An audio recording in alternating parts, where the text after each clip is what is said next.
Hello everybody, I'm CarlRyds and welcome to this CarlRyds special. Today we are going to be taking a look at the Ender Chest Shulker box system that I use on the Ripple Effect SMP server. So it's a very simple concept.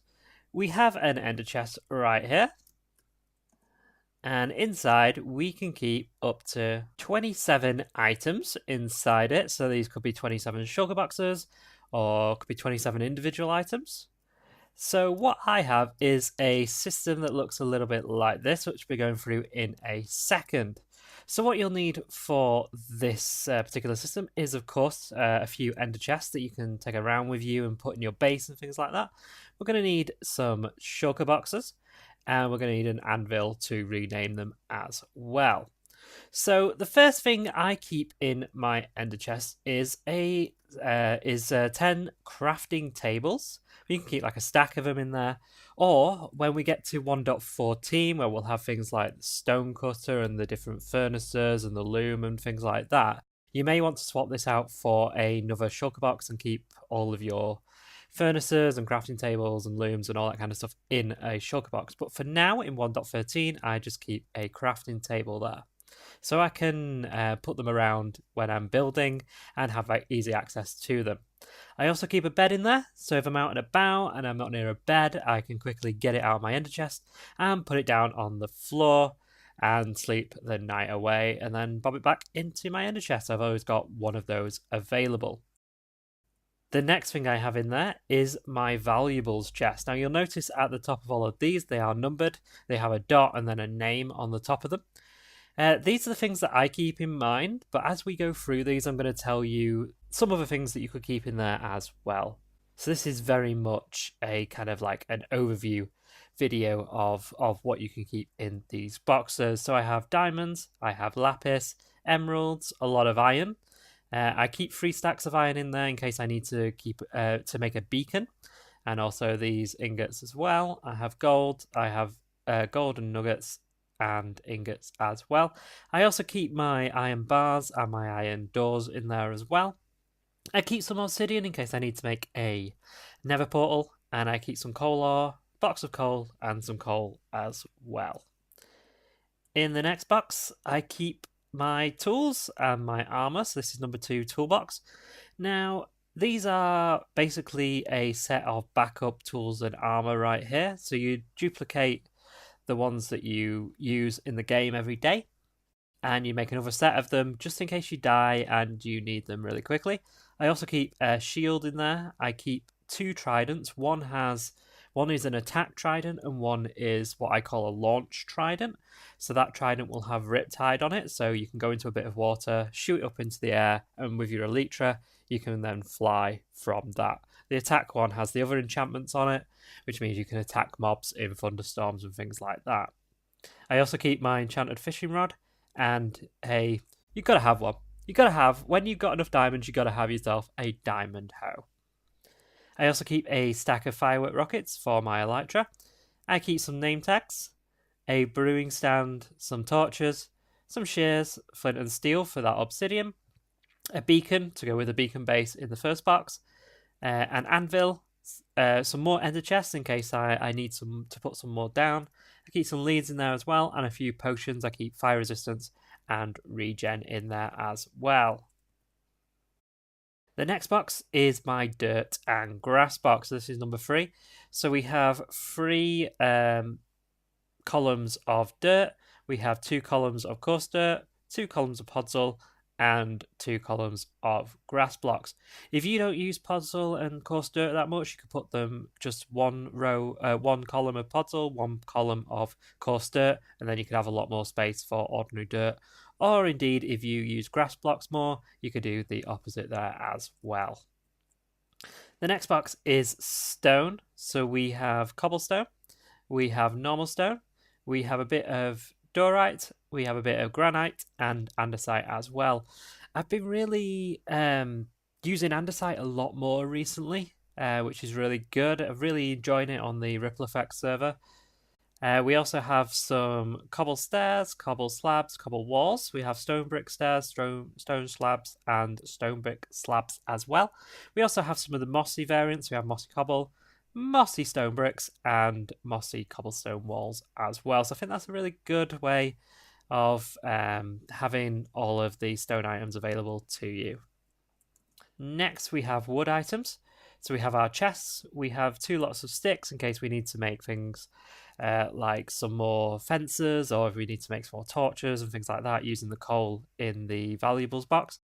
I have item frames, 2 stacks of signs because they only go to 16, ladders, oak door, some bowls, but you can swap that out for something else if you want to. I just put that in there. Pressure plates, trapdoors, boats, the different type of buttons, different types of fences and fence gates, and the stairs and slabs as well.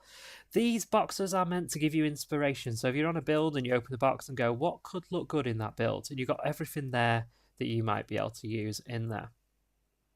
Another box which is really good for building is the landscaping box.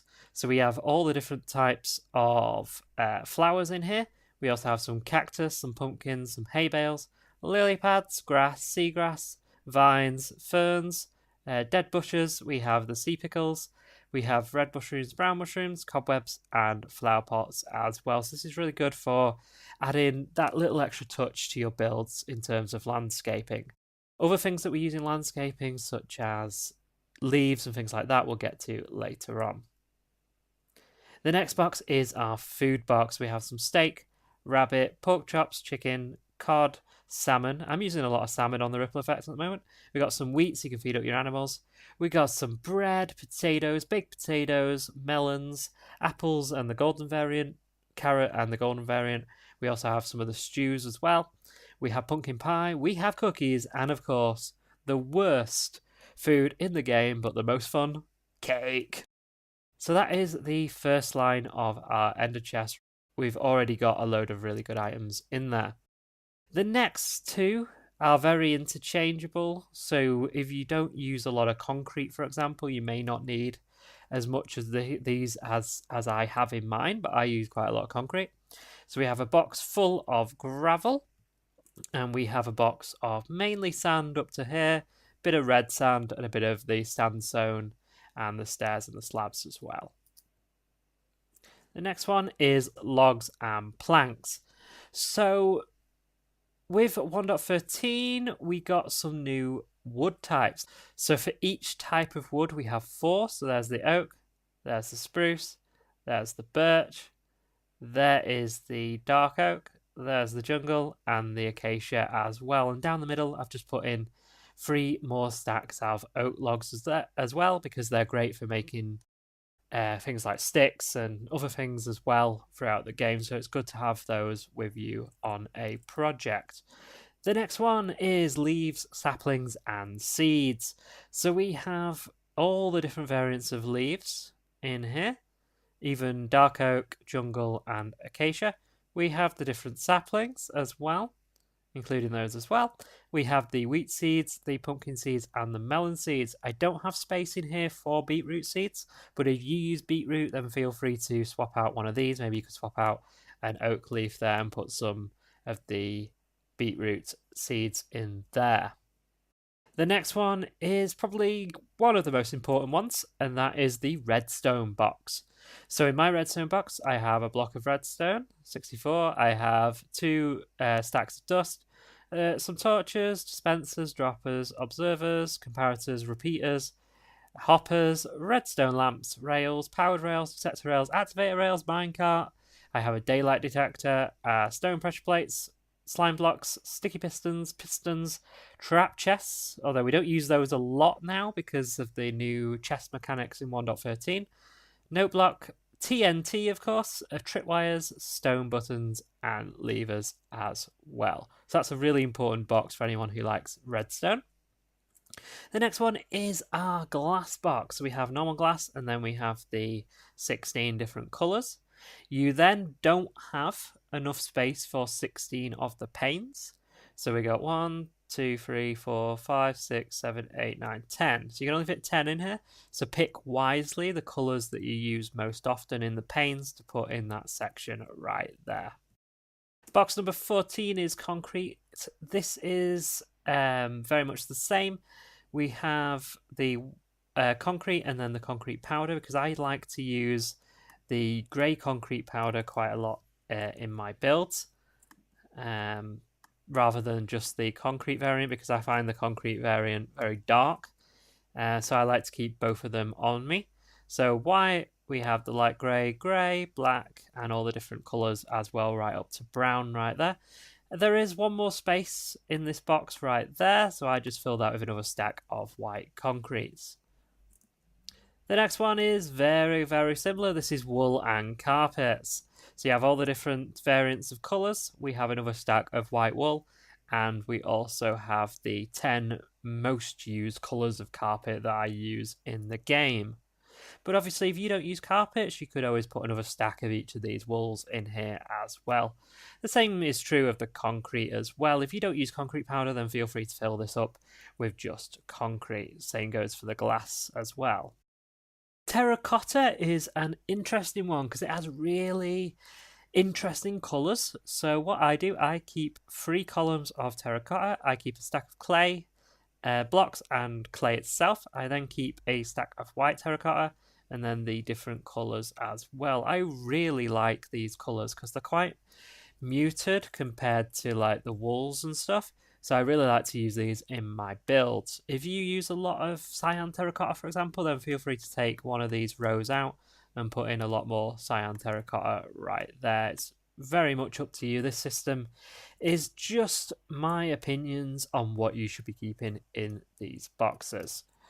The next one right here is bones and dyes. So I have 2 columns of bones, a column of bone blocks, a column of bone meal, and then I have the 15 other colours of dye as well right there. These are really good to have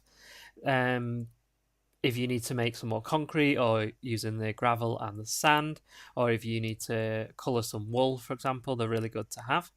The next one is our liquids box. So I keep 2 columns of water buckets, a column of water bottles, a column of ice, a column of packed ice, and a column of blue ice, which is really hard to get 3 stacks of blue ice. It took me hours, but it is worth it having that available to you. I also have 3 buckets of milk, 3 buckets of lava, and 3 buckets of nothing as well. So these are just empty. You can put 3 stacks in here if you're going to use water buckets a lot in your builds. The next box is our nether items. So I have 4 stacks of netherrack, 2 stacks of soul sand, 2 stacks of magma, 2 stacks of glowstone, which I used to keep in my redstone box, but I thought that having more redstone dust in there was a better alternative, so I put these in the nether box. We have 4 stacks of nether quartz ore, nether quartz, the blocks, stairs, and slab variants. We also have blaze rods, magma cream, nether warts, and the nether brick variants as well there for you. The next box is our end items. We have endstone, we have endstone bricks, we have purpur, we have purpur pillars, we have 3 stacks of ender pearls, 3 stacks of eye of enders, but you might not need 3 stacks. You could take these out and put some more of those in as well. We have the banners. Now, this is the magenta banner, but it is just signifying the banners that you get over at the end islands. So they're in there. Purpur stairs, purpur slabs, chorus fruit, pop chorus fruit, and the end rods as well. 2 stacks of shulkers and the dragon head. If you don't use any of these, then feel free to swap them out for more shulker shells, for example, if you want to keep more of those in the box. The next one is the final box, which is mob drops and miscellaneous. So personally, I keep all of the mob drops in here. So we've got gunpowder, arrow, string, spider eye, nautilus shells, phantom membranes, gas tears, slime balls, sugar, leather, paper, saddle, flint, rotten flesh, if you want to keep that in there, and I also keep a turtle egg in there as well. I also have all of the prismarine variants because we don't have a prismarine box and I don't use it that much, so I keep them in my miscellaneous box. And of course the sea lanterns, which I do use quite a lot of. But obviously, if you use a lot of this kind of stuff, this prismarine stuff, then feel free to put the sand and the gravel together and then create yourself a box there of the prismarine things. Or if you don't use concrete, you could swap that out for it. As I say, this is just a guide, and it's based on Azuma Voids, video, his guide, and I've tweaked it over the last 2 seasons of the ripple effect, so go check out that video as well. At the end here, I have 4 project boxes. Now, these are really good because obviously, if you're doing a build which uses a lot of stone bricks, you're going to need a lot more than just the ones that are in here. So you can keep an entire Shulker box of them for that project. Also, at the end of a project, you can put all of the items that you've dug up, for example, in these boxes, take them back to your base, and then put them into your storage system. So this system is not meant to replace the storage system. It's not meant to replace your inventory or indeed be everything that you will ever need. It is designed so you have access to as many blocks as possible for inspiration and for testing in builds. If you need a lot of items, I suppose we do have a lot of gravel, but for any of the other items, if you do need a lot of them, then feel free to fill up a project box with them as well. So that's what I think should be in your ender chest. If you have one of these shulker box systems in your ender chest, let me know in the comments below what you keep in there and if there's anything that I've missed in this video. If you think that I don't need some of these things, or if you think that I'm missing anything, let me know as well. Hit that like button if you like this video and would like to see more videos like this, and subscribe if you're new to my channel. I'll see you guys in the next video. Bye!